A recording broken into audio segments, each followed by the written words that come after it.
Medications are most commonly used to treat pain, but what about hypnotism? Well, some Stanford researchers found biomarkers that could determine if you could be hypnotized to forget all that pain. So with hypnotism, it's not like you're saying, "Look into my eyes, you will feel no pain," right? So there's a lot of methods that are used. All of hypnosis involves really relaxation and internal focus.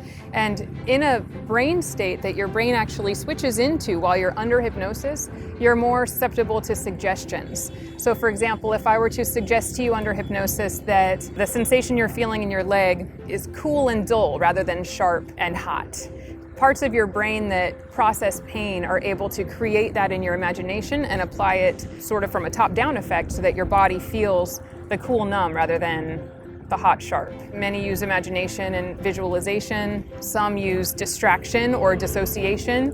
Let's go sit on a beach in Hawaii. You don't have to be in this hospital room. Your body has to be here, but your mind can go to your very favorite place. So tell me about the motivation of the study. What were you looking for? Sure. So we were looking for a biomarker that would help us identify hypnotizable patients so that we could use hypnosis as an effective intervention for their care. So essentially, you found the biomarkers that could determine if a person can be hypnotized to treat their pain. We were able to identify a gene that we could analyze quickly through taking a patient's saliva or blood that would help us predict whether or not somebody would respond to at least a hypnotizability test in a favorable way.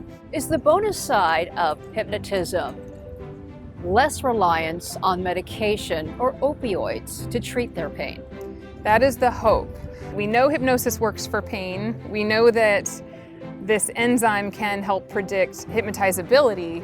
So the holy grail is to be able to find the one biomarker that you can analyze quickly and figure out exactly what the best treatment is for each patient in each situation. And so my goal is to give people their own agency to be able to control how they feel, control their healthcare outcomes, control what's going on in their body, and to feel comfortable, have some agency in doing that for themselves. So I think it's empowering for me and for my patients.